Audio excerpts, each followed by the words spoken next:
This is the Hidden Killers podcast with Tony Bruschi and continuing coverage of the case against Karen Reed. All right, Mr. Lally, whenever you're ready. Thank you, Your Honor. Good morning, Ms. Vallier. Good morning. Could you please introduce yourself to the jury, spelling your last name for the court? My name is Ash Vallier, spelled Vallier.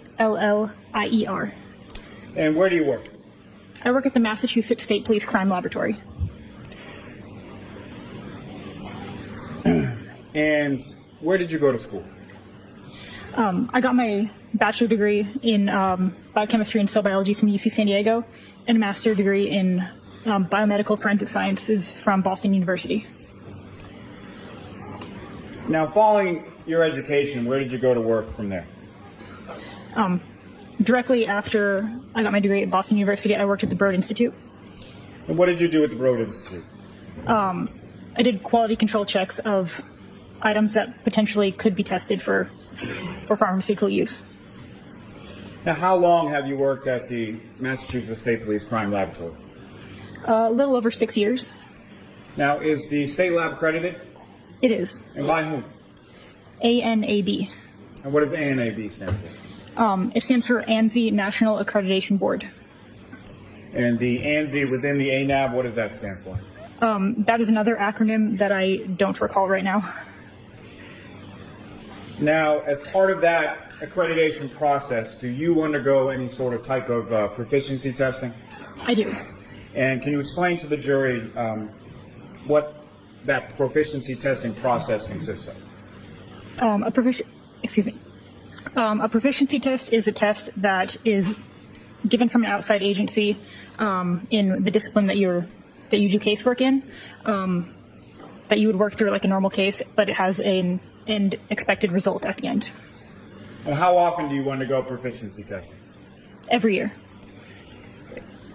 And what areas do you specifically undergo proficiency testing in? I've done proficiency tests in gunshot primer residue and physical match analysis. And have you successfully completed each of those proficiency tests that you've taken? I have. Now, when you initially joined the State Police Lab, what was your position and title that you were hired for? I was hired as a Forensic Scientist 1. Now, can you please explain to the jury what your duties and responsibilities were as a Forensic Scientist 1? So Forensic Scientist 1 is the introductory level. It's when you start your training in whatever discipline you're going to be trained in and quality control checks.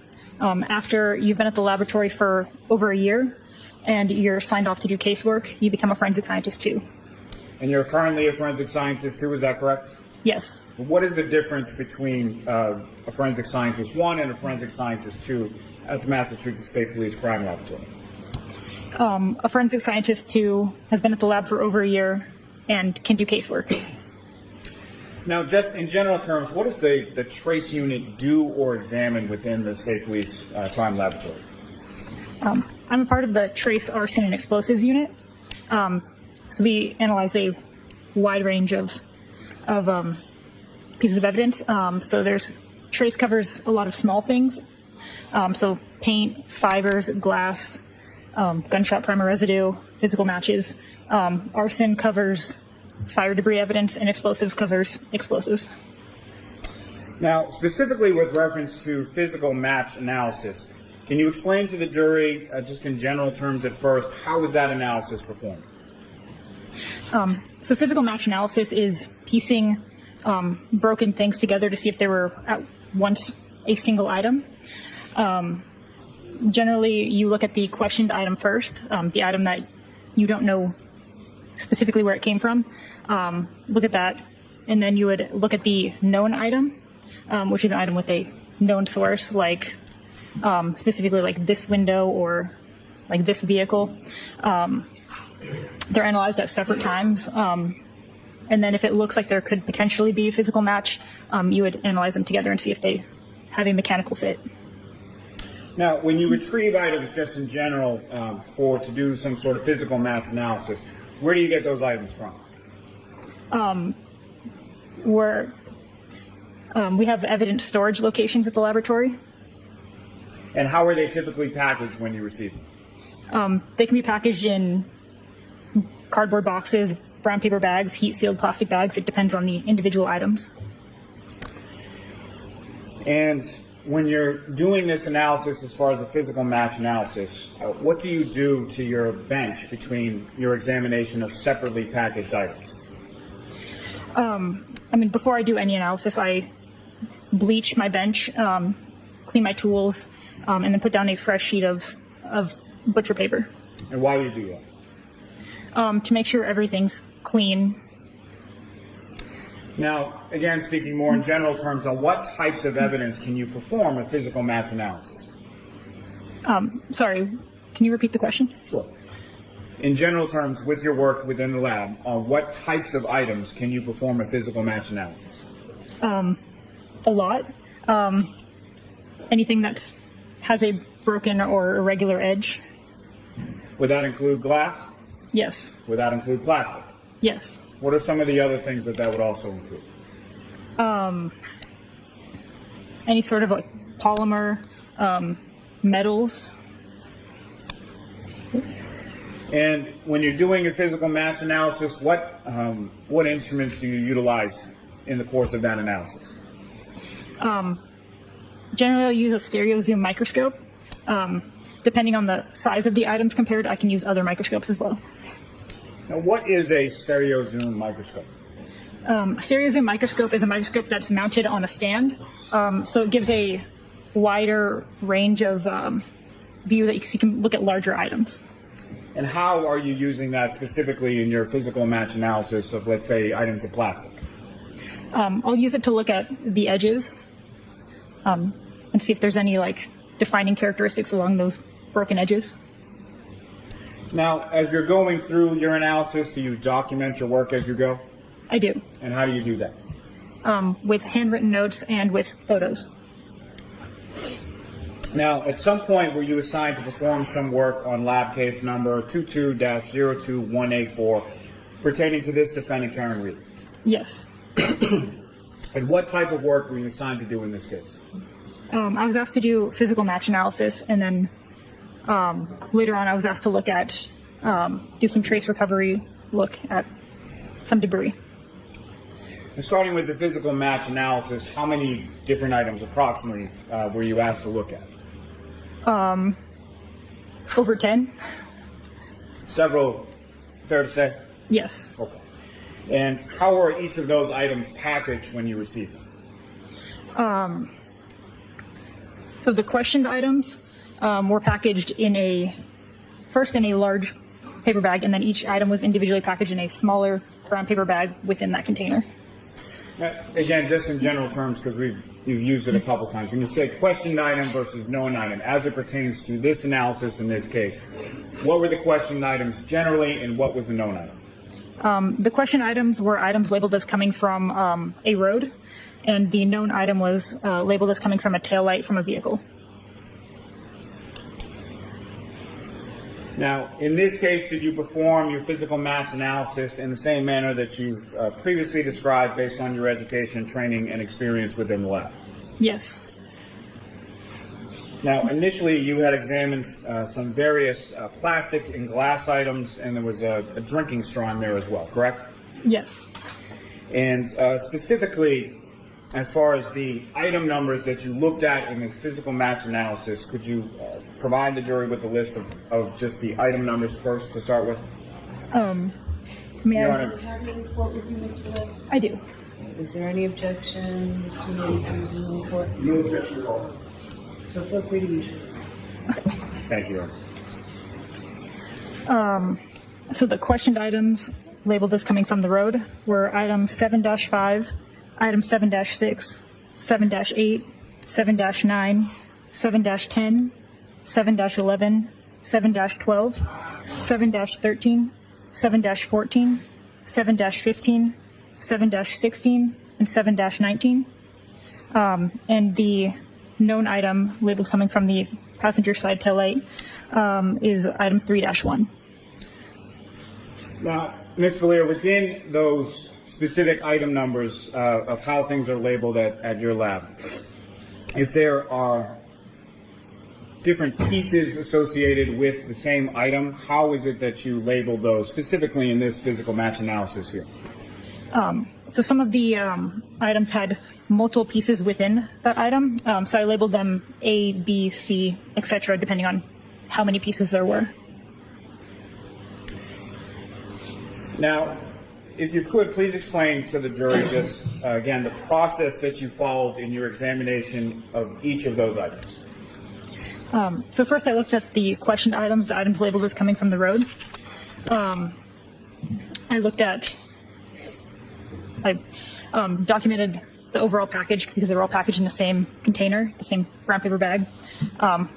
Documented that individually. Inside of it, there were a bunch of individual brown paper bags. Documented that, and I went one at a time through them, opening each paper bag, taking written notes, taking photos of the items inside. Within each item, I looked to see if any of those pieces fit together. And I cleaned my bench in between the items. Your Honor, may I approach? Yes. And Your Honor, so I've shown Mr. Yannetti all the photos in advance. Okay.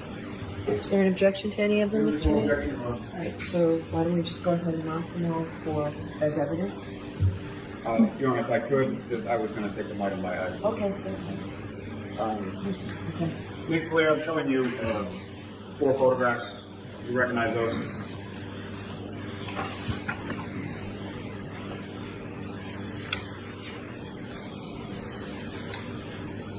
I do.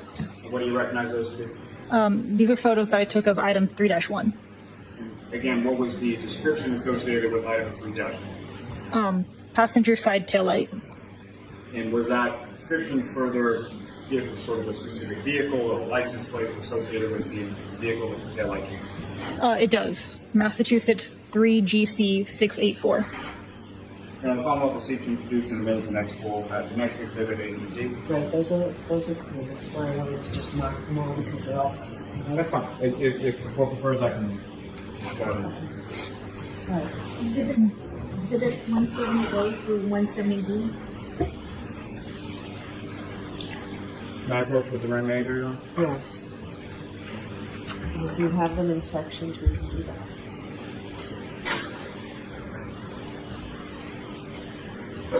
This way, I'm showing you 2 more photographs. Just ask if you recognize those. I do. And what do you recognize those? Photos I took of item 7-5. And again, from your report, what was the description in reference to item 7-5? Yeah. Thank you. If you're fine, Mr. Riley. Okay. Piece of plastic, red, recovered from 34 Fairview Road. And Your Honor, the Commonwealth will seek to introduce in the minutes the next exhibit A and D. Okay. Exhibit 171A and B. My apologies, Your Honor. With the court's permission, may I publish some of those? Yes. Ms. Gilman, if I could first ask for photograph 2122. And Ms. Vallier, what's up on the screen, that is the bag associated with the passenger side taillight or the known item, correct? Correct. And Ms. Gilman, if I could have photograph 2125. And Ms. Gilman, if you could just enlarge a little bit towards the bottom where the ruler is. Now, Ms. Vallier, what's up on the screen now as far as the sort of notations there? Who made those? I did. And how do you know that you were the one who made those? That's my handwriting, and those are my initials. So the AMV is for your name, correct? Yes. And with respect to each of the items that you photographed, you had photographs that were taken of sort of what was in the evidence bag in total, displayed on your table that you would clean with the solution and everything else, correct? Yes. And Ms. Gilman, if you could just zoom out a little bit to show the item. And again, what's up on the screen, that is item 3-1, the known item as far as the tail light from the defendant's vehicle. Yes. And Ms. Gilman, if I could have 2126.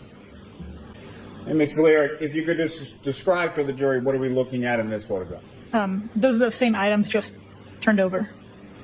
And lastly, for this set, Ms. Gilman, if I could have 2135. And again, same item as far as 3-1, the tail light taken from the defendant's vehicle. Yes. And Ms. Gilman, if I could ask for photograph 1905. And Ms. Vallier, as far as with each of these items, you take photographs when they're inside the bag and then once you take them out of the bag, correct? Yes. Okay. And Ms. Gilman, if I could have photograph 1908. And what are we looking at in this photograph? The contents of item 7-5. May I approach again, Your Honor? Yes. Ms. Gilman, if I could have photograph 1921. And then photograph 1924.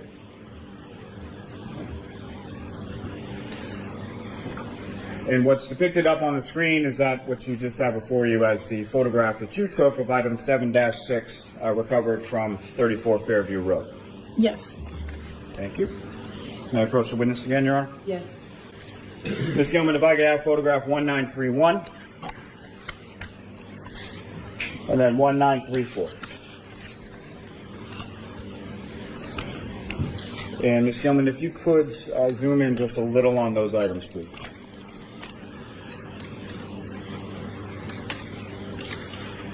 And Ms. Vallier, again, what are we looking at in this photograph of item 7 what are we looking at again in this photograph? Excuse me. Photos of item 7-8.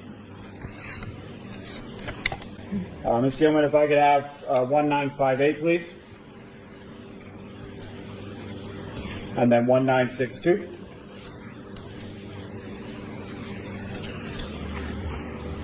And again, Ms. Vallier, what are we looking at in this photograph? The contents of that bag, item 7-9 and item 7-19. May I approach again, Your Honor? Yes. Ms. Gilman, if I could have 1952 and 1956. And again, Ms. Vallier, what are we looking at in this photograph? A photo of item 7-10. Thank you. Ms. Gilman, 1979 and 1982. Again, Ms. Vallier, I'm sorry, Ms. Gilman, if you could zoom in just a little on the items themselves. And Ms. Vallier, what are we looking at in this photograph? Photo of item 7-11. These are photos, again, that you took in the lab during the course of your comparative or physical match analysis, correct? Yes. Ms. Gilman, if I could have photograph 2015 and 2018. And again, Ms. Gilman, if you could just zoom in a little on the items. Thank you. And Ms. Vallier, again, what can you describe what's depicted up on the screen? A photo I took of item 7-12. Ms. Gilman, 1997.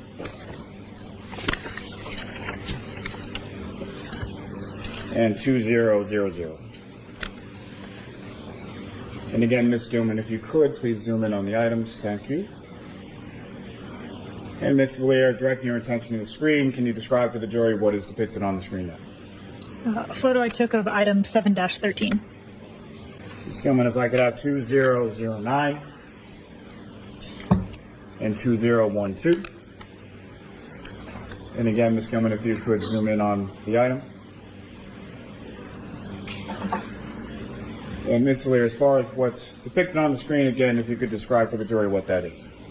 A photo of item 7-14. Ms. Gilman, if I could have 2072.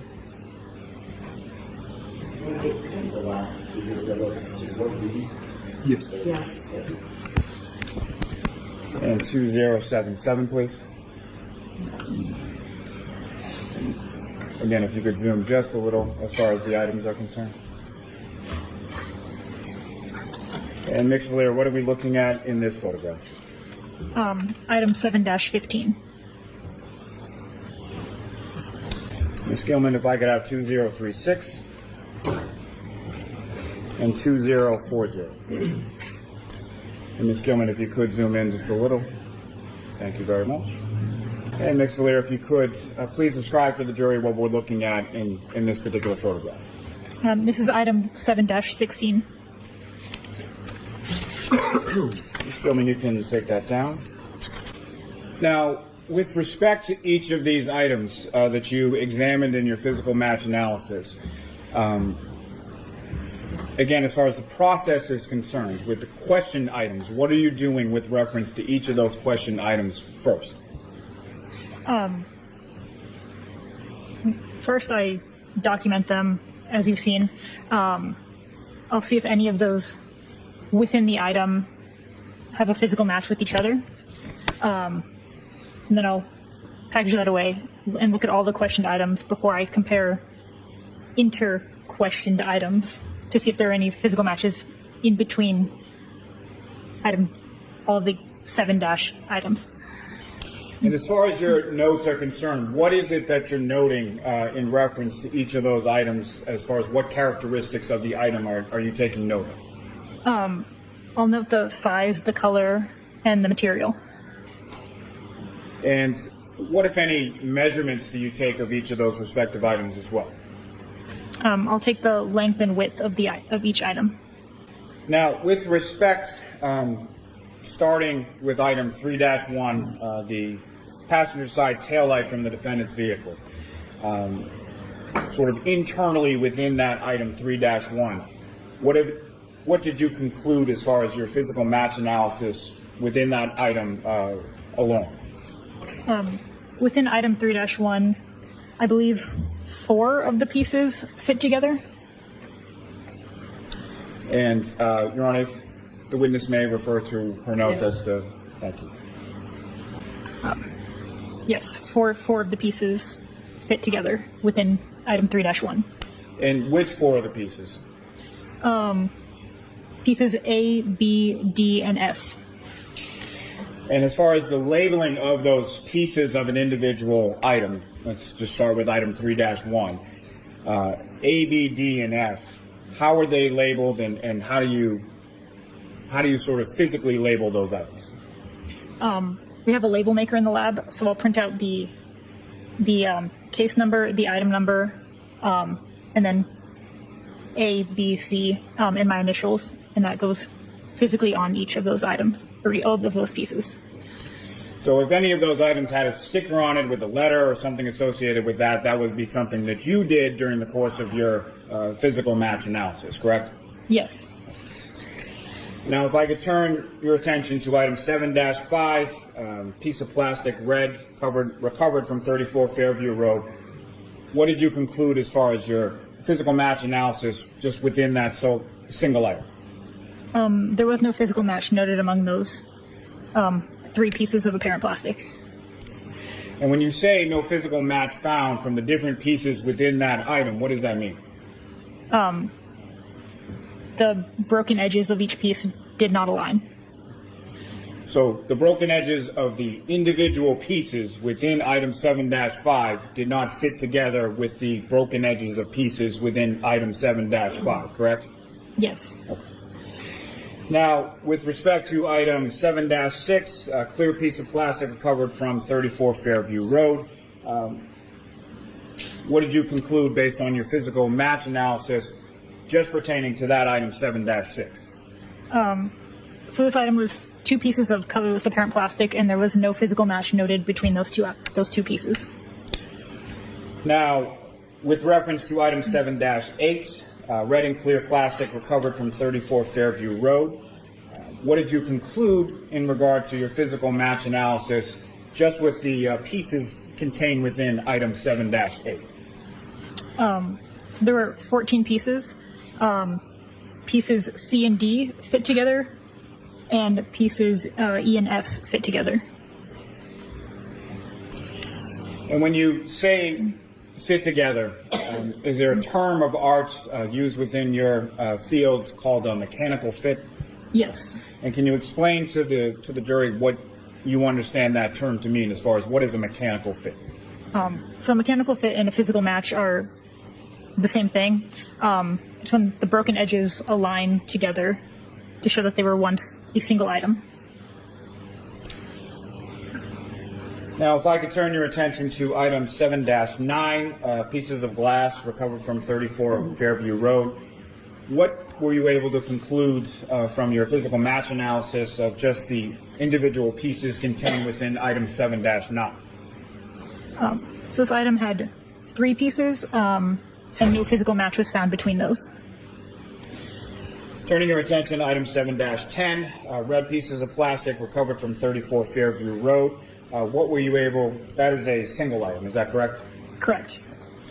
So no physical match because there's nothing to match, it's just one piece, correct? Correct. And turning your attention to item 7-11, identified as 6 red, clear, and black pieces of plastic recovered from 34 Fairview Road.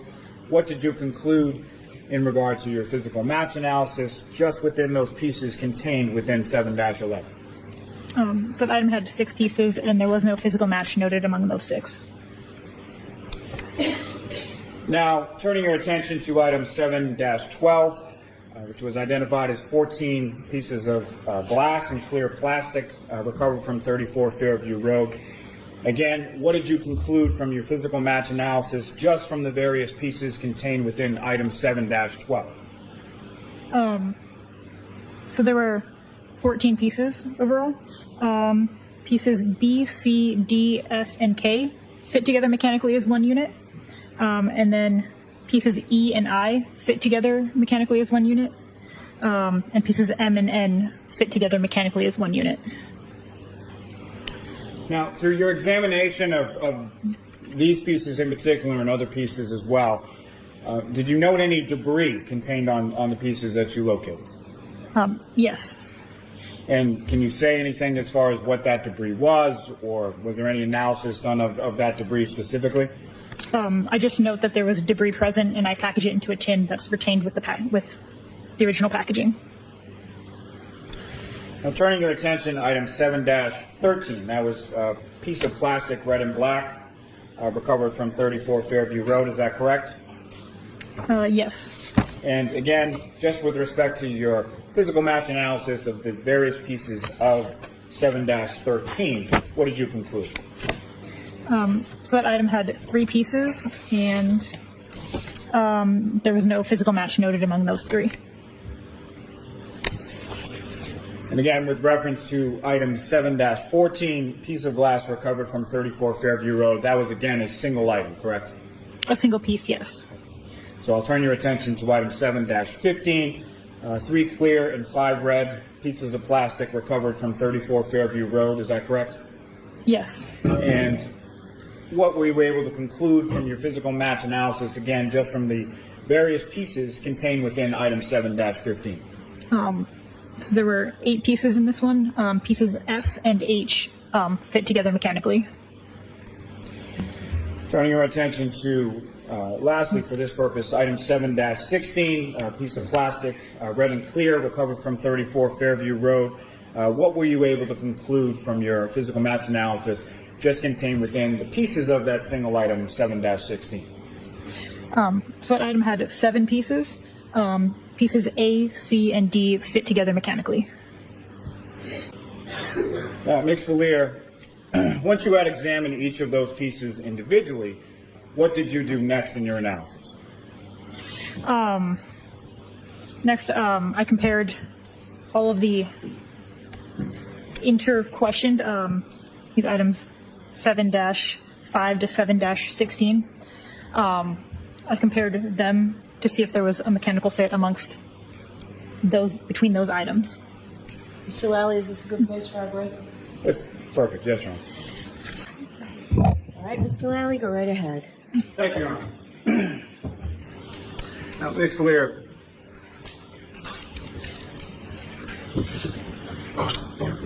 we talked about sort of the physical match or mechanical fit analysis that you did with regard to each of the items individually, correct? Yes. And can you explain to the jury the process that you undertook in your physical match analysis between different item numbers?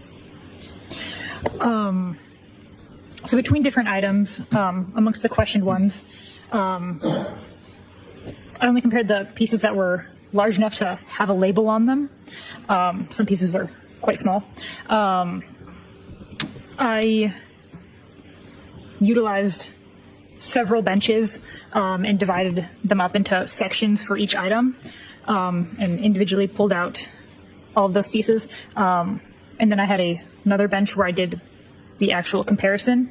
I started with all the pieces of the same color and looked to see if any of those had potential edges that could match.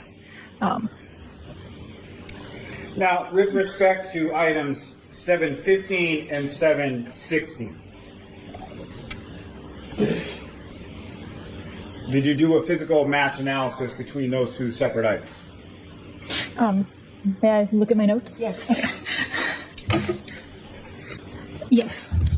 And what, if any, conclusions did you come to in relation to your physical match analysis between item 715 and item 716? Two pieces from item 7-15, F and H, fit mechanically with two pieces from item 7-16, F and G. And what, if any, conclusion were you able to draw with reference to the physical match between pieces from item 715 and pieces from item 716? Those four pieces were at one time together as part of a larger unit. Now, Ms. Vallier, what physical match analysis did you do with reference to items 7-6 and 7-11? So one piece from item 7-6, piece B, fit mechanically with one piece from item 7-11, piece D. So those two pieces were at one time together as a larger unit.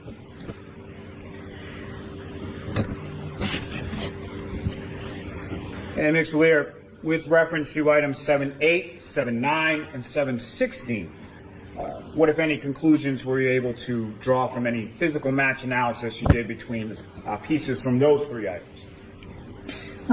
So two pieces from item 7-8, pieces C and D, one piece from item 7-9, piece A, and one piece from 7-16, piece E were found to have a mechanical fit. So those pieces were at one time together as a larger unit. Lastly, for this section, at some point did you do a physical match analysis for the glass pieces in items 7-12 and 7-14? Yes. And what conclusions were you able to draw from your physical match analysis between 7-12 and 7-14? There was no physical match between the glass pieces from, or parent glass pieces from 7-12 and the glass piece from item 7-14. Now, Ms. Vallier, are you aware that there was an additional analysis that was done with respect to glass pieces and other glass pieces that you didn't examine in your analysis at your lab? I know that there was other trace work done. I'm not sure exactly what the work was. Okay. And do you know who performed that additional trace work? Christina Hanley. And who is she to you as far as in reference to your work at the lab? She's my supervisor. Now, with regard to each of these items individually, they came as labeled in individual bags as you demonstrated on the screen, correct? Yes. Okay. And with respect to those bags, did you note any particular date associated on the front of those bags? That's documented in my photos. And all I'm asking here is that with respect to each of those bags of items, whether they be 3-1, 7-4, 7-5 or 6 or 8, many of those bags had different dates on them, correct? Yes. Okay. And when you received those items in that bag, you essentially removed the items from those individual bags, placed them on the table, and examined them, correct? Yes. And that examination included a microscopic examination? Yes. Now, with respect to any of those items, there were some items that pieces within the same bag that had the same date on that bag did not fit together mechanically, correct? Yes. However, there were items from one bag collected on one day that did fit mechanically with items from another bag collected on another date. Is that correct? Yes. Now, if I could turn your attention to item 3-1. Again, for the jury, what is the physical description associated with item 3-1? Item, passenger side taillight, Massachusetts 3GC684.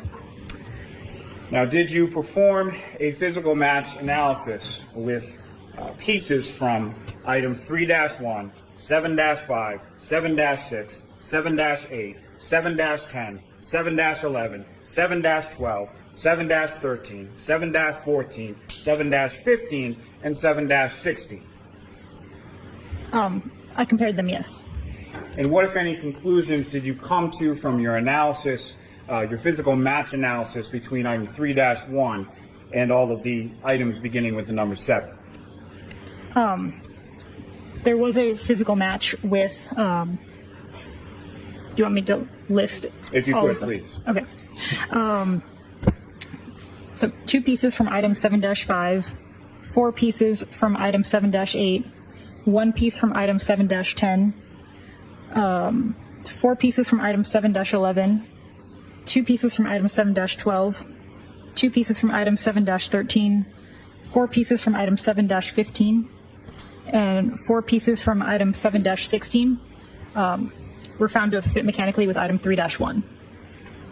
And what, if any, conclusions were you then able to draw from your physical match analysis between item 3-1 and each of those respective items beginning with the number 7? Those pieces were once together as part of a larger unit. May I approach, Your Honor? Yes. Mayor, I'm showing you 3 additional photographs. You recognize what's depicted in those? I do. And what do you recognize those? This is a comparison between item 3-1 and those pieces from all of the other pieces. Your Honor, if I'm able to seek to introduce and admit as the next exhibit A, B, and C.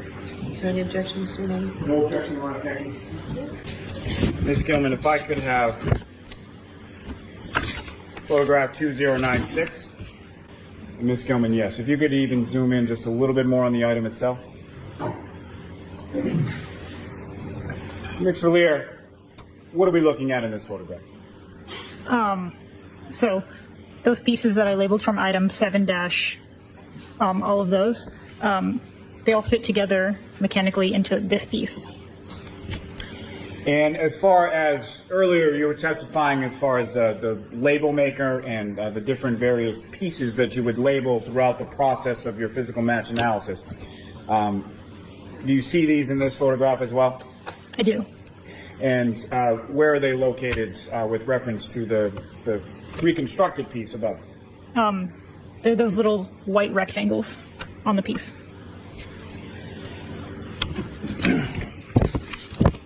So what's depicted here is the mechanical fit between items 7-5, 7-6, 7-8, 7-10, 7-11, 7-12, 7-13, 7-14, 7-15, and 7-16, correct? Not items 7-8 and 7-14, but the other ones, yes. And why not those two? They didn't fit mechanically with the other pieces. Ms. Gilman, if I could have 2150. And Ms. Vallier, what are we looking at in this photograph? So on the right side was that piece that was just shown, and on the left side is item 3-1. And lastly, Ms. Gilman, if we could have 2151. Again, if you could zoom in on that item as well. And Ms. Vallier, what are we looking at in this photograph? So that's that right piece on top of the tail light from the previous photo.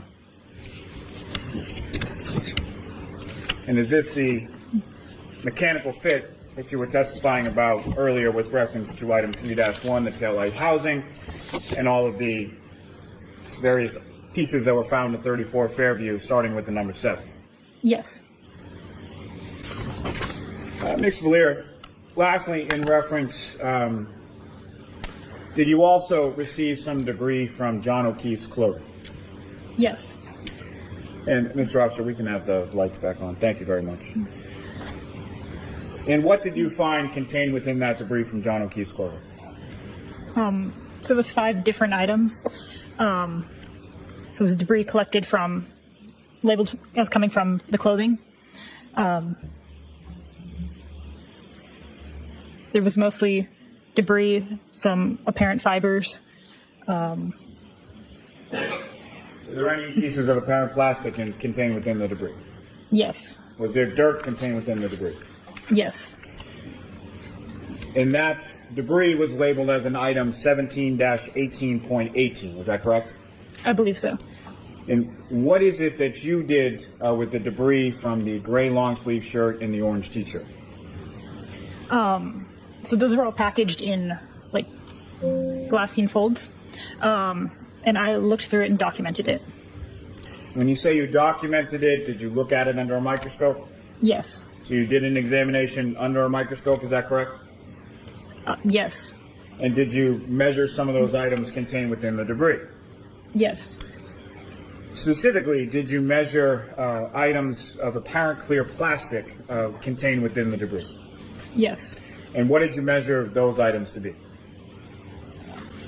The piece of clear apparent plastic was approximately 1/8 inch by 1/16 inch. And once you had conducted your preliminary analysis of those items, where did those items go? I did no further examination on this myself. Christina Hanley might have examined some of these further. Thank you. I have nothing further. Mr. Neri? Thank you very much.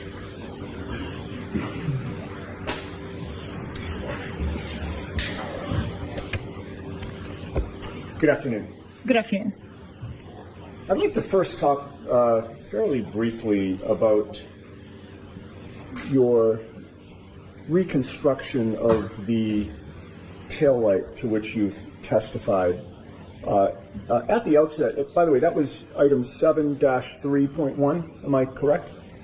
Sorry, for which one? That's the taillight, this 7-3.1, am I correct? 3-1, I believe. 7-3-1? The taillight is item 3-1. Oh, 3-1. I'm so sorry. Okay. With regard to that particular item, your lab has different departments, correct? Criminalists who do different things, correct? Yes. You are aware that there are scientists within your lab who do DNA analysis, for instance, correct? Yeah. Yes. And with regard to the order of processing items, is the DNA analysis done before or after you get the item? It's usually before. Okay. In this case, it was before. Am I correct? I believe so. Were you made aware that there were 3 contributors of DNA to that taillight, 3-1? Oh, you were made aware of that? No. Once you reconstructed the taillight, you'll agree with me that it was missing a piece, correct, or pieces? There was an empty spot on the overall reconstruction, yes. Were you ever provided with any pieces of taillight that would have filled in that missing spot? No. Were you ever provided or told about any pieces recovered from One Meadows Ave in Canton? No. Were you ever told about a collision at One Meadows Ave in Canton? Sustained. In any case, you'll agree with me there was no glass in that taillight at all, correct? Within the taillight, I classified them as apparent plastic pieces. There's no glass as part of the taillight, correct? I mean, it depends on what you call, like, the bulbs usually have glass as far as I'm aware. Those are very, very thin glass, though, correct? Those bulbs? Yes. All right. Now, your lab received clothing in connection with this case. You've testified to that, correct? I received the debris labeled as coming from the clothing. never saw the clothing at all. Right, but you're aware that your lab received clothing before the debris got to you, correct? Yes. And your understanding was that that was John O'Keefe's clothing in which he was found on January 29th of 2022, correct? It's labeled as coming from him. I'm not sure of the date that it was found. Okay. You understand the procedure of that goes on at your lab when it receives evidence? Yes. And you know that once clothing is brought to your lab, it's given evidence numbers, correct? Yes. And then one of your colleagues at the lab handled the clothing and or examined it, correct, before it came to you? Yes. And your understanding is that one of your colleagues retrieved debris from those items of clothing and then packaged it in a fold before it got to you, correct? Yes. You then open up the fold and you look at the debris, correct? Yes. You never saw that debris inside the clothing, correct? Correct. And the pieces of clothing that come in are given evidence numbers when your lab receives them, correct? Yes. For instance, the orange T-shirt was given or was named item number 7-17, Yes. and the gray long sleeve shirt was item 7-18, correct? Yes. And your lab is accredited, correct? Yes. There is a complete chain of custody from the moment the clothing was brought to the lab to when the debris was removed from the clothing, ultimately to when you're in court today handling the items, correct? Yes. Our in-lab chain of custody extends from when we receive it to when the submitting agent it is returned to the submitting agency. Okay. And you have complete confidence that the chain of custody at your lab is effective at making sure that the evidence does not get lost or mixed up or contaminated, right? I mean, the chain of custody is meant to track where a piece of evidence is. The evidence unit also does inventories and audits to make sure that things are where they're supposed to be. And you have confidence in your lab's chain of custody policies and procedures, correct? Yes. But you'll agree that your lab cannot control who handled the clothing before it arrived at your lab, correct? Yes. There are times in which crime scene technicians or criminalists from your lab actually participate in the search for evidence at a crime scene, do they not? Some of the people at the lab are crime scene responders, yes. There are times when they actually take custody of evidence. Again, I'm talking about people from your lab, professionals. They take custody right from the crime scene and transport that evidence to your lab, correct? Yes. In those circumstances, your lab would have a complete chain of custody from discovery to seizure to testing or whatever comparison you're doing until you release the items, correct? Yes, but the electronic chain of custody doesn't start until that item is entered into our LIMS system at the lab. Right, but when it's entered in, it would be entered in as having been seized by somebody from your lab, correct? In the hypothetical that I'm giving you. Yeah, there's an evidence submission form that says that this crime scene responder submitted it to the laboratory. There are other cases, however, when the evidence is brought to your lab by the police, correct? Yes. Local departments have access to your lab? For evidence drop-off, yes. The state police have access to your lab for evidence drop-off? Yes. And in this case, it was not a criminalist or other professional from your lab who seized the clothing and brought it to your lab, correct? I'm not sure. Do you have a record of that in your report in terms of who it was that brought the material to your lab? I could look at the evidence submission form to see who. With the court's permission? Yes. Okay. Do you have that with you now, please? I do. All right, go ahead, Mr. Neely. Having reviewed your reports, can you testify to the jury about who it was that brought this evidence into the lab? So you can help us. Okay. So submission 7, all the items that are 7- was submitted by Trooper Michael Proctor. Were you aware of the date of the incident that gave rise to this case? Yes. And what was that date? January 29th, 2022. Were you aware that the clothing that you received was seized from the Good Samaritan Hospital that very day? No. What date was the clothing brought to your lab?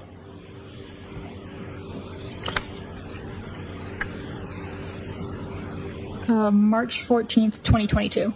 So that means that your chain of custody at the lab began on March 14th of 2022, correct? Yes. And would you agree with me that was about 6 weeks after the date of the incident, January 29th of 2022? Yes. And of course, you can't speak to the chain of custody from January 29th to March 14th of 2022, correct? Correct. And you have no information and do not know why Michael Proctor waited 6 weeks to bring this clothing to your lab, do you? Sustained. Do you know where Michael Proctor stored this clothing during that 6-week period? No. Do you know how often he was alone with access to the clothing during that 6-week period? Sustained. Do you know if he had access to pieces of red or clear taillight during that 6-week period? Sustained. Move on, Mr. Newman. You were not present when the clothing was seized, correct? Correct.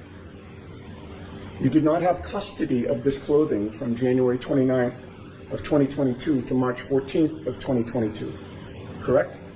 Correct. You do not know what was done with the clothing before it arrived at your lab, correct? You've covered this, Mr. Newman. Move on, please. One last question. You cannot vouch for how the clothing or taillight pieces were handled before they got to your lab, correct? I cannot. Anything further, Mr. Vallier? Yes. Mr. Vallier, there is a separate evidence unit contained within the Massachusetts State Police Crime Laboratory, correct? Correct. And fair to say you have absolutely nothing to do with that, correct? I'm not a part of that unit. And so your responsibility as far as chain of custody is concerned is from when you retrieve the item during your analysis and then when you return the item to the evidence unit, correct? Correct. And from that analysis that you performed, you found that there were 10 different items, starting with the number 7, that were a mechanical fit to 3-1, the taillight housing from the defendant's vehicle, correct? If it's 10 items, I don't have. I can count them. Oh. As far as all those items beginning with 7 that you went through or elucidated on your direct examination, each of those were a mechanical fit to each other and then to the taillight housing in 3-1. The pieces that were previously stated, yes. Nothing further. All right. Mr. Newman, you are all set.